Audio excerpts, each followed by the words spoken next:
Ang kwentong ito ay hango sa totoong buhay. Karanasan ito ni Bon. Taong 1970, di Tumabo, Aurora.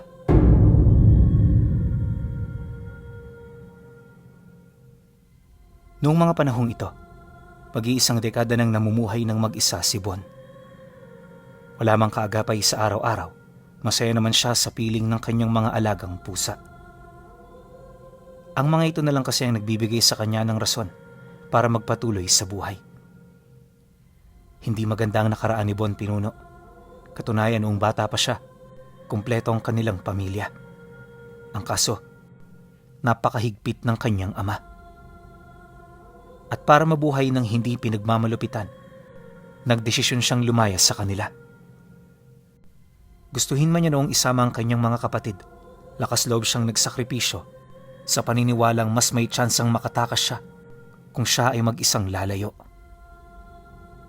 At ang ganun niyang paniniwala ang nagdala sa kanya sa lugar ng Di Tumabo. Hindi naging madali ang buhay niya roon. Marami siyang isinakripisyo para marating ang estado ng buhay na kasalukuyan niyang tinatamasa. Anya, masaya naman kahit nag-iisa, walang sakit sa ulo, alalahanin at pakikibagayan. Matagal na rin niyang hinahangad ang ganoong pamumuhay, kaya nakaya niyang tumagal sa ganoong sitwasyon. Araw-araw wala siyang ibang hinahangad, kundi ang makapagtrabaho at makapagpahinga anumang oras niya gusto. At dahil malayo siya noon sa mga kabahayan, hindi niya obligasyong pakisamahan ang lahat ng taong kanyang nakikita. Weirdo man para sa iba ang ganun niyang pag-uugali, may mangilan-ngilan sa mga taga-baryo ang piniling pakisamahan siya. Alam kasi ng mga ito na hindi si Bon katulad ng iba na may peking pagkatao. Labis naman niya itong ikinatuwa, kaya bilang ganti, minabuti niyang wag yung ipagsawalang bahala. Dumaan pa ang mga buwan, mas lalo silang naging malapit sa bawat isa, hanggang sa maging pamilya na ang turingan nila. Minsan kapag wala itong mga katrabaho, bumibisita ito sa bahay niya. Nga pala, 3 lang noon na naging kaibigan niya. Si Ruel, Olan, Benji, na pawang meron na ring mga pamilya. Marami na itong mga anak kung tutuusin, pero hindi ito hadlang sa kanila para mabisita ang kanilang kaibigan. Hindi naman yun problema para kay Bon. Dahil maski man siya aminadong gusto rin niyang merong kausap kahit minsan. Sa tinagal-tagal ng kanilang pagsasama, wala namang nangyaring kakaiba. Halos lahat ng karanasan nilang magkakasama purong masasaya hanggang sa dito na dumating ang punto na hindi nila inaasahan. Nagsimula ang lahat noong nakaalitan ni Roel ang asawa ng kapatid nito sa ama. Pabalik-balik yun noon sa bahay niya para humingi ng payo at kung ano-ano. Siyempre bilang kaibigan, obligasyon niyang dinggin ang mga sinasabi nito para naman hindi ito mainsulto. Sa ilang araw nila noong pag-uusap, dito niya nalaman ang mga pagbabanta ng sarili nitong kapatid. Nang marinig niya ito, inabisuhan niyang kausapin ang kanilang pamilya para hindi na lumala pa ang sitwasyon. Naitanong din niya ang tungkol sa pinag-ugatan ng away nang sa gayoy malaman niya kung sino ang punot dulo ng lahat. Subalit pagkarinig ng kanyang kaibigan sa tanong na yan, hindi ito umimik na para bang umiiwas. Nang mapansin naman ito ni Bon, may hinahon niya itong kinausap. Alam mo Ruel, hindi kita matutulungan kung hindi mo sa akin sasabihin ang totoo. Pasensya ka na, pero ayoko magpakita na parang may kinikilingan. Alam mo kasi kahit kaibigan pa kita, hindi kita pagtatakpan. Ang sa akin, ayusin niyo yan ang kapatid mo habang maaga pa. Nang marinig naman ito ng kaibigan niya, napangiti lang naman ito kasabay ng pagsagot nito ng, "Salamat Bon, malaking tulong sa akin ang mga payo mo. Hayaan mo, babalitaan kita kapag nagkaayos na kami." Dahil sa sinabi nito, naging kampante siya. Ang hindi niya alam, traidor at tuso rin pala itong si Ruel. Para makaligtas sa asuntong kinakaharap nito, kahit ano gagawin niya, kahit pag-traidor pa sa mga taong malalapit sa kanya. Nalaman niya ang tungkol dito noong nakausap niya si Olan. Akala nga niya nung una, tinatraidor lang nito ang kaibigan niya, ngunit pinatunayan din ito mismo ni Benji. Babala pa ng dalawa sa kanya na kapag may problema ang kaibigan nilang yon, wag na wag siyang manghihimasok. Bukod sa ganun itong pag-uugali, may malalim ding istorya ang pamilyang pinagmula nito. Naku Bon, mag-iingat ka dyan kay Roel ha. Napakagaling niyang gumawa ng kwento. Kaya kahit nagsisinungaling na, hindi mo yan mamamalayan. Isa yan sa mga sakit niya na iniiwasan talaga namin. Pero mabait naman siya kahit ganun. Yun nga lang talaga, iwasan mong manghimasok kapag meron siyang personal na problema. Sige Benji, mabuti naman at nasabi mo sa akin yan ng maaga. Huwag ka mag-alala. Titigilan ko na rin ang pagbibigay ng payo sa kanya. Pagkasambit naman niya nito, tumangulang naman ang dalawa. Magmula noon, tuwing pumupunta si Roel sa bahay niya, ilag na siya sa mga usapang may kinalaman sa sigalot ng pamilya nito. Iniiwasan niya kasing makialam pa, alinsunod sa payo ng iba pa niyang kaibigan. Subalit nang mapansin ito ni Roel, tila bang mas naging makulit ito. Palagi na rin itong binubuksan ng paksa ukol sa kanyang problema hanggang sa hindi niya na ito naatim. Isang hapon, pagdating ni Roel sa bahay niya, nadatnan nito si Benji at si Nolan na kasalukuyang abala sa pakikipag-usap at pagluluto ng merienda. Pagsilay naman nila rito, bahagya naman silang napatahimik. Aminado kasi noon sila Bon na ang kaibigan nilang yon ang kanilang pinag-uusapan. Makalipas pa ang ilang minuto, pagpasok naman ito, nagwika ito sa kanila ng, "Parang may dumaan na anghel ah. Ba't kayo tumahimik?" Pagkasambit naman ito ng mga kataga, imbis na sagutin niya ito, inabutan niya yon ng kape. Matapos nun, agad naman niya itong pinaupo habang ibinabaling sa ibang bagay ang kanilang paksa. Dahil dito, wala namang nagawa si Roel kundi ang sumagot sa mga katanungan niya. Sa loob ng ilang minuto nilang pag-uusap, hindi na sumagi pa sa kanilang talakayan ang tungkol sa problema nito sa kanyang pamilya. Akala ni Bon tuloy-tuloy na yon, pero matapos lang ang kanilang merienda, bigla na naman itong nagsalita ukol sa problema niya. Humihingi na rin ito ng tulong na kesyo may mga pagbabanta sa buhay niya. Ginigipit siya ng pamilya niya at kung ano-ano pa. Matapos naman nila itong marinig, hindi naman niya mawari kung ano ang kanyang isasagot. Ang ginawa niya, hinintay niyang magsalita ang mga kaibigan niya. Makalipas pa ang ilang minuto, kagaya ng inaasahan, dito na nga naglakas loob na sumagot itong si Olan. "Huwag mo nga kaming pinaglololoko, Roel. Hindi kami pinanganak kahapon. Kami pa talaga ang pagsasabihan mo niyan eh. Sa lahat ng taga dito, kami ang mas nakakakilala sa'yo. Dinadamay mo pa si Bon na walang kamuwang-muwang. Di ba sabi namin sa'yo noon pa, kung may problema ka, sariliin mo. Huwag kang mandadamay." Nang marinig naman ni Roel ang sinabi nito, bigla naman itong umalma. Sa tono at pananalita ng taong yon, parang nagsasabi talaga ito ng totoo.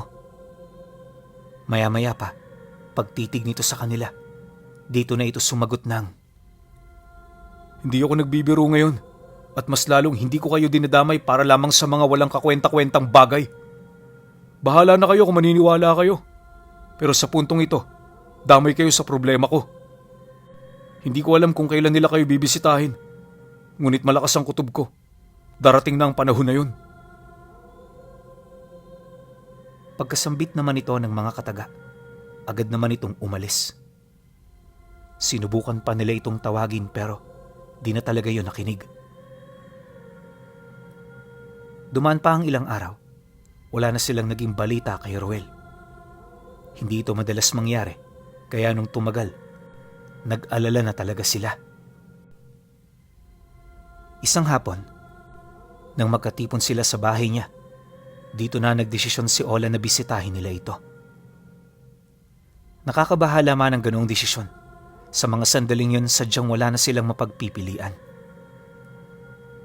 Nang mapansin naman nilang papalubog na ang araw, umalis na sila nang walang kahit na anong sinasabi.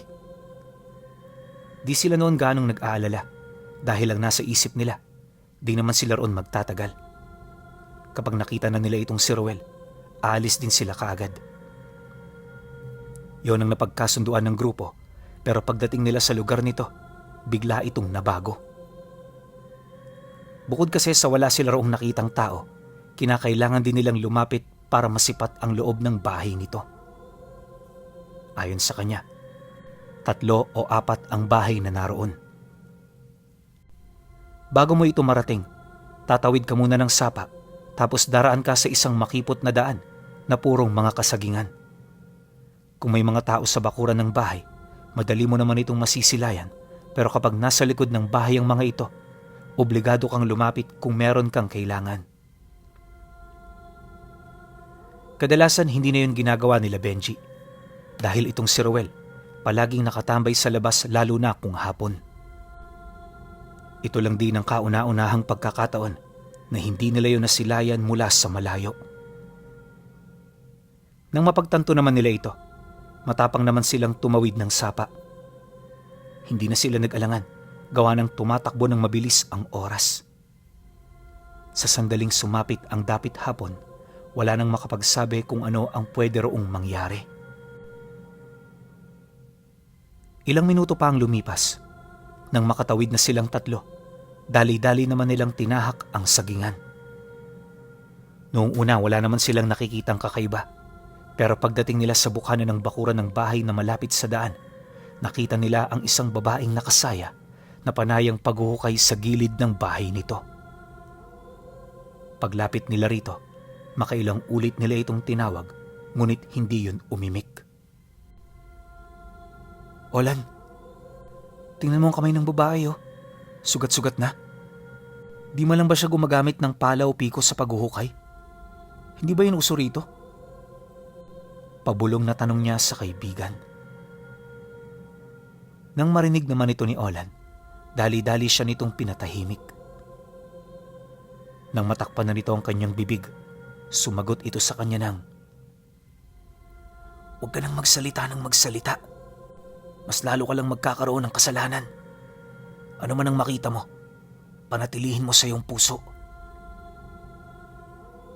Dahil dito, tila bang nabago nito ang kanyang pananaw. Wala man siyang kaide-ideya, malakas ang kutob niya na may mga nangyayaring hindi niya alam. Gayunpaman, nagpatuloy lang siya sa pagsunod sa kanyang kaibigan hanggang sa marating na nila ang bahay ni Ruel. Sa bungad pa lamang ng tahanan, nakita na nila ang ama nito at ang nanay nitong naghuhukay din sa gilid ng bahay malapit sa kulungan ng baboy. Abalang-abala noon ang mga tao roon, kaya hindi sila nito kaagad napansin. Kung hindi pa yung tinawag ni Benji, hindi pa mababaling sa kanila ang atensyon ng mga ito. Pagsilay naman ng tatay at mga kapatid ni Ruel, nagtaka siya kasi yung nanay nito patuloy pa rin sa paghuhukay. At hindi lang ito bastang naghuhukay pinuno, gawa ng yung mga tipak ng lupa at mga batong nakukuha nito sa uka, punong-puno ng dugo. Unang beses niyang makakita ng ganon, kaya abot langit ang kanyang pagtataka kung ano ang pinaggagawa ng mga ito. Napansin din niyang purong mga babae lang ang naghuhukay at hindi ito tinutulungan ng mga kalalakihan sa kanilang pamilya. Dumaan pa ang ilang segundo, lumapit na rin ang padre de pamilya. Pagharap nito sa kanila, isa-isa sila nitong pinagmasdan. Habang ginagawa naman ito ng lalaki, napansin niya ang panay nitong paghinga ng malalim. Kakaiba rin ang pag-ikot ng mga mata nito na animoy hindi yun sumasabay sa kilos ng kanyang ulo. Parang langurin ito sa alak kung titingnan. Tapos yung baho nito, parang amoy ng taong 1 linggo nang hindi naliligo. Maya-maya pa, dito na seryosong nagsalita ang ama ni Ruel. Kalmado ang pagwiwika nito pero Ramdam nila ang matindi nitong galit sa bawat salitang binibitawan.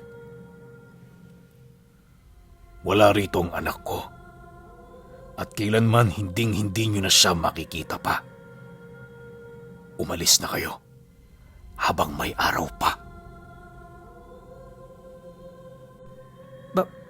Bakit hindi namin siya nakikita?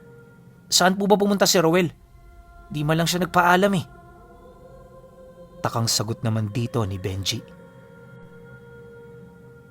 Nang marinig naman ito ng ama ni Roel, pansin nila ang matindi nitong panggigigil. Dahil sa naramdaman nito, hindi yun kaagad nakasagot. Sa halip na magsalita, pasimple itong nagsenyas sa panganay nitong anak hinggil sa gusto nitong ipagawa. Pagsilay naman doon nila Bon, hinayaan na lamang nila ito. Akala kasi nila kung ano lang ang ipinapakuha nito sa kanyang anak. Ngunit ilang segundo lang ang lumipas, nakita nila ang lalaking halos kaedad lang nila na may hila-hilang mahabang tali. Nagmula ito sa loob ng bahay at habang inilalabas ito, tila bang mas lalong bumibilis ang paghuhukay ng babae sa gilid. May mga naririnig na rin silang atungal di kalayuan hanggang sa doon na nila nakita ang patay na katawan ng kaibigan nila. Nababalot ng maduming puting tela ang katawan nito habang ang ulo naman ito nakausli at merong tali sa may bandang leeg. Karumal-dumal ang sinapit ng kaibigan nilang yon sa puntong hindi nila maisip ang dahilan ng kanyang pagpanaw. Matapos naman nila itong masilayan, dito na sila nagtanong sa ama nito ukol sa mga nangyari. Ang kaso lang, sa kabila ng marami nilang katanungan, hindi nila ito nakitaan ng interes na sumagot. Basta, tahimik lang itong nakatingin sa kanila habang walang imik. Maya-maya pa, dito na sila nakaramdam ng kilabot matapos nilang mapansin ang pagtayo ng nanay nitong kanina pang naghuhukay. Dahan-dahan itong lumapit sa kanila at sa pagpang-abot ng kanilang mga paningin, dito nila nakita ang dumurugo nitong mga mata. Ano ang kailangan ninyo? Bakit hinahanap nyo pa ang anak ko? Hindi nyo ba nabalitaan ang nangyari sa kanya? Bungad na wika ng nanay ni Roel. Ha? Hindi ho, Aling Simang.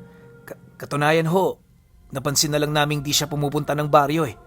Kaya ho naparito kami sa inyo. Ano ho bang nangyari sa kanya? Mautal-utal na sagot ni Olan. Nang marinig naman ito ang sinabi ng kaibigan niya, bigla naman itong napangiti. Yun bang, hindi man lang ito nagluksa sa pagkamatay ng anak niya. Ganon din ang napansin nila sa iba pa nitong mga kapamilya, kaya aminado silang tatlo na nakaramdam sila ng kakaiba. Si Bon nga noon, pasimple ng umaatras dahil kung sakali mang may mangyaring hindi inaasahan, makakatakbo siya kaagad. Wala naman siyang balak na iwan ng mga kaibigan niya, ngunit mas nanaig sa kanya na unang iligtas ang sarili niya. Kahit sino naman siguro, ganun ang maiisip, lalo na sa ganoong sitwasyon.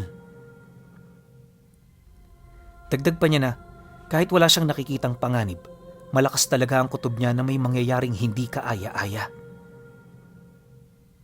Maya-maya pa, laking gulat na lamang nila nang biglang dumura ang nanay ni Roel kasabay ng pagkuha nito ng malaking tipak ng bato.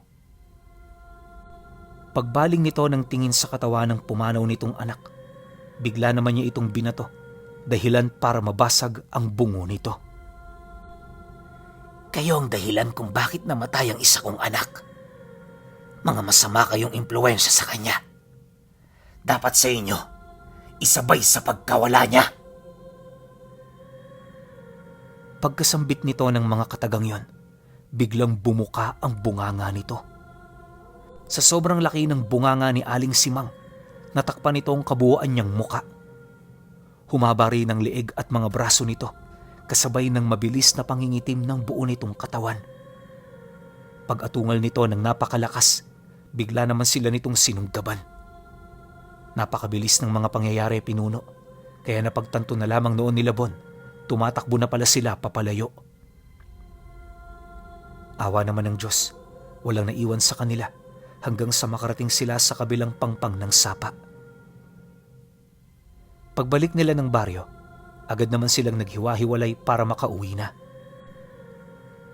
Nagkasundo rin silang hindi na muna magkikita-kita para naman kahit papaano mapalamig ang sitwasyon. Subalit lingid sa kanilang kaalaman, hindi pa pala doon magtatapos ang lahat. Dumaan pa ang mga araw, wala silang balita sa bawat isa. Gustuhin man niyang malaman ang kalagayan ng dalawa, wala siyang lakas ng loob para puntahan ang mga ito. Madalang na rin siya noong umalis sa kanilang bahay dahil sa takot na baka muli na naman niyang makita ang pamilya ni Roel. Isang linggo pa ang lumipas. Habang kasama siya sa bukid ng tatay niya, biglang dumating itong si Olan.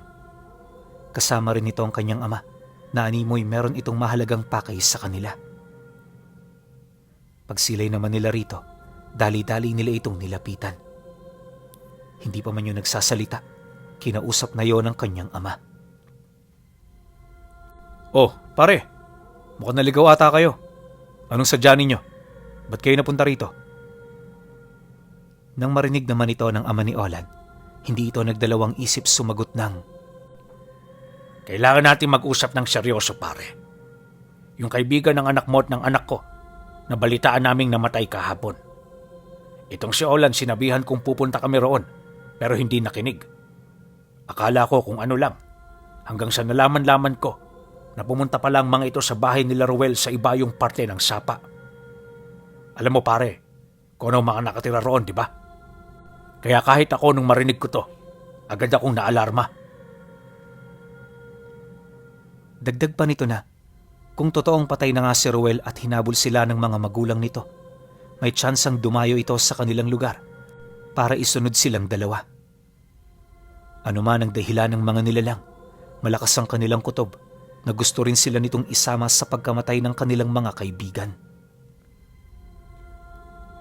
Mariin din itong inilahad na noong nagdaang gabi nakakita ito ng dalawang tao na hanggang 10:00 ng gabi nagmamanman sa bahay nila. Kinabukasan nun, napakaraming hukay sa bakuran. Hindi nila mawari kung aso ba ang may gawa nito, pero ano man ang nilalang na naghukay, paniguradong hindi ito pangkaraniwan. Sa sobrang lalim kasi ng ukang ginawa nito, kaya na roong ilibing ang isang kalabaw na 2 buwan na ang gulang. Nang marinig naman yon ng kanyang ama, agad naman itong nagligpit ng gamit imbis na makipag-usap pa. Kahit hindi pa tapos ang kanilang ginagawa, minabuti naman nilang umuwi na kasama ang 2 nilang bisita. Sa kanilang paglalakad, wala naman silang napansing hindi kaaya-aya.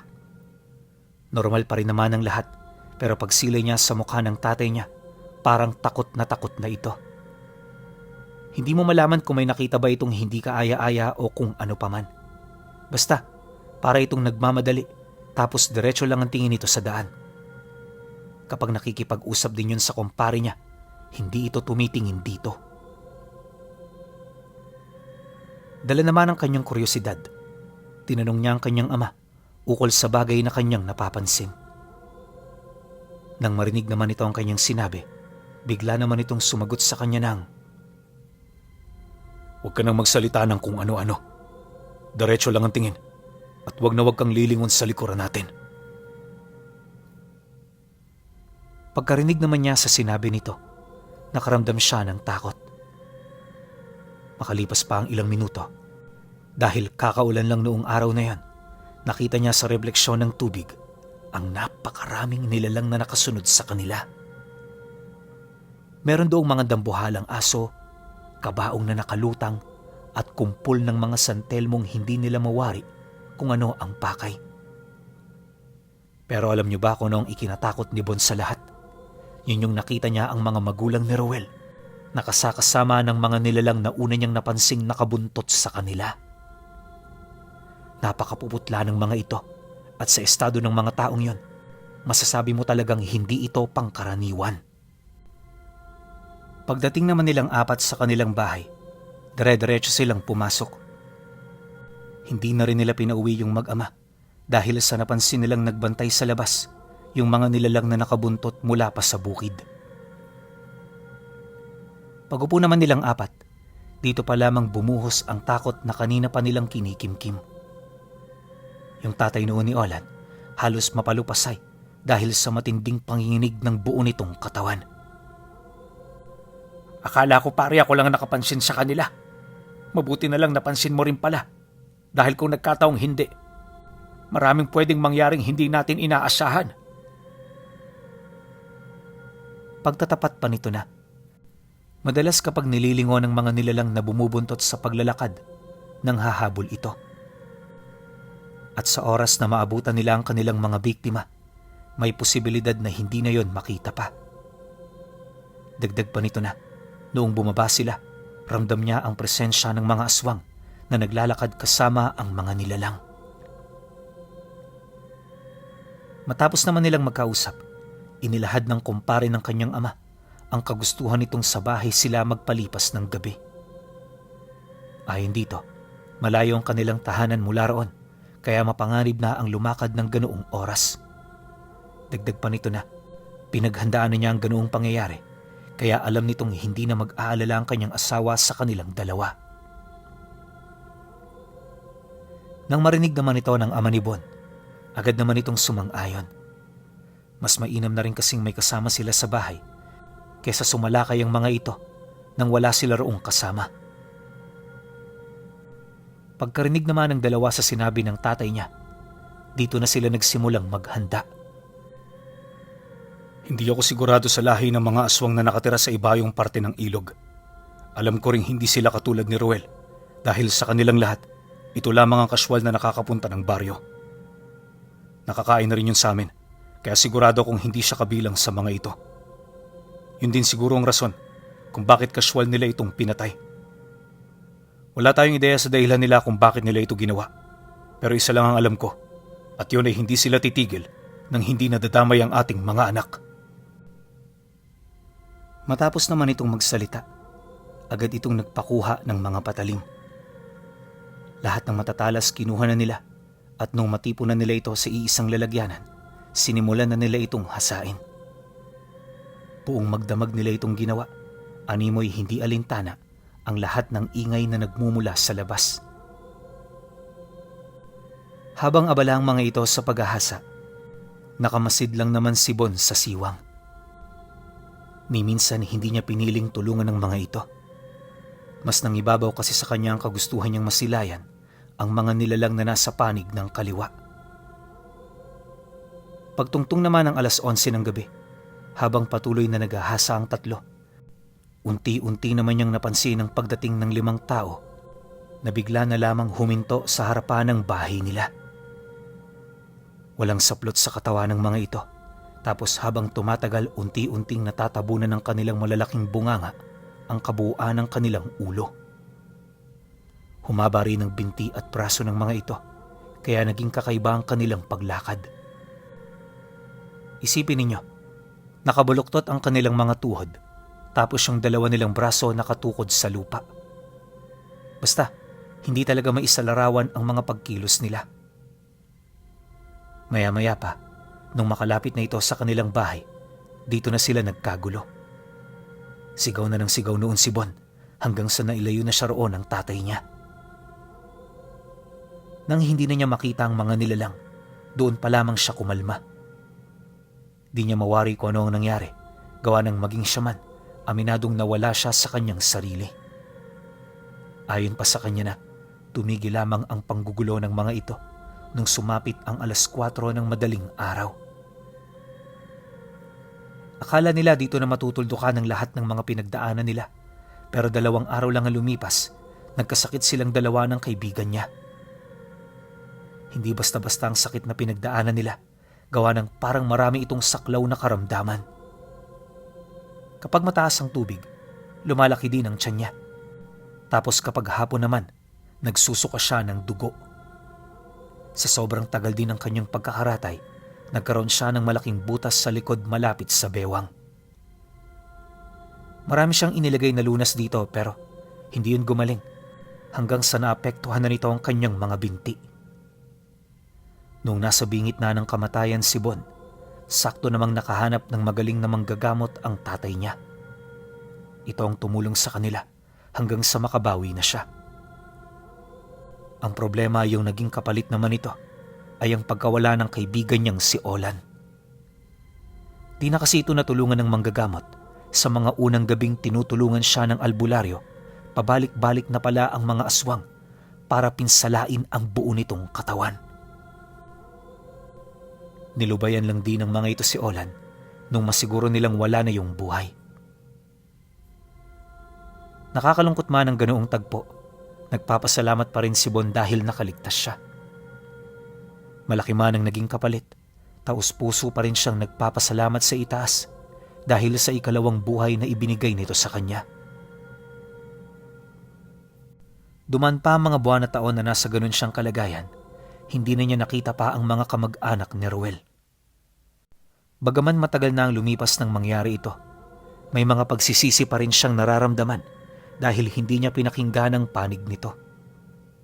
Sa isip-isip niya na kung sana hindi siya sumunod sa sinabi ng kaibigan niya, nalaman sana niya ang hinaing nito noon sa kanila. At maaaring yun din ang maging daan para mailigtas nila ito at para hindi siya malagay sa ganoong sitwasyon. Hanggang sa kanyang kamatayan pinuno, talagang paulit-ulit niyang ikinukwento sa kanyang mga kakilala yung bangungot na naranasan niya noong minsan niyang masilayan ang mga ngiti ni Aling Simang.